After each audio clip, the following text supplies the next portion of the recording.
My aunt locked me out of my childhood room, so I bought the house and locked her out for good. I grew up in a house that I loved more than anything. It wasn't a mansion or anything fancy, but it was ours, my safe space. It had the big oak tree in the backyard where my dad built me a swing, a patch of worn carpet in the hallway where my mom and I used to sit folding laundry, and of course my bedroom, which I decorated with glow-in-the-dark stars and shelves filled with books I saved lunch money to buy. After my dad died when I was 14, everything changed. My mom couldn't afford the mortgage alone, and that's when my Aunt Marla stepped in. At first, I thought she was helping. She offered to move in, split expenses, help with the house, but it didn't take long to realize that she didn't come to support us. She came to take over. The first thing she did was start rearranging. My dad's recliner, dragged to the curb, the pictures of him on the wall, packed away in boxes because they made the place depressing. Even at that age, I could tell it wasn't about helping us heal. It was about erasing him so she could stamp her name on everything. My room became her favorite target. She constantly criticized it. This paint color is childish, don't you think? Why do you even have so many books? Nobody reads this much. You don't need to keep all these toys. You're too old for them. It wasn't gentle advice. One day I came home from school and found a lock on my own bedroom door. Marla stood there with the key dangling from her hand, smirking. You'll sleep in the guest room from now on. I need a sewing space and this room gets the best light. I lost it. I screamed that it was my room. My dad had painted it with me. My stuff was in there. She just rolled her eyes and said, "You don't pay the bills here. You should be grateful I'm letting you stay at all." That was her favorite line. Grateful I'm letting you stay. She said it when she tossed my things into boxes and shoved them into the attic. She said it when she told me I couldn't have friends over anymore because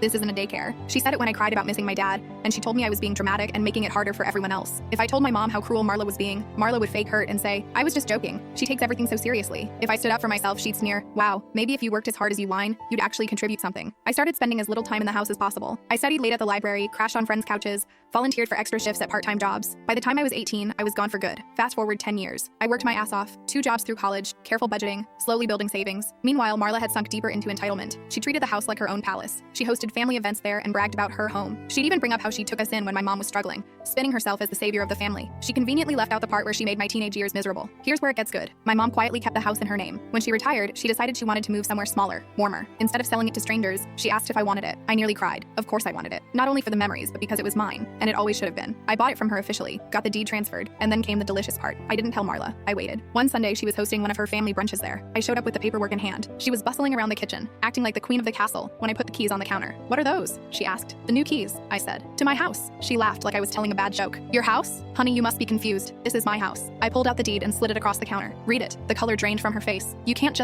kick me out. I've lived here for years." "You're right," I said calmly. "You can't kick me out either, because you don't own this house anymore." "I do, and you'll be gone by the end of the month." She exploded, yelling, crying, accusing me of being ungrateful. She said I was stealing her home and erasing everything she built. I just stood there, remembering the day she locked me out of my own room. So I returned the favor. I changed the locks. The next time she tried to waltz in with her bags of groceries, she found herself locked out, for good. She called me screaming, demanding I let her back in. I told her, word for word, "You don't pay the bills here. You should be grateful I let you stay this long." Then I hung up. Now she's telling anyone who'll listen that I'm cruel, heartless, and turned my back on family. But I remember every gaslight, every dig, every smug little smirk when she said I was lucky she let me stay under her roof.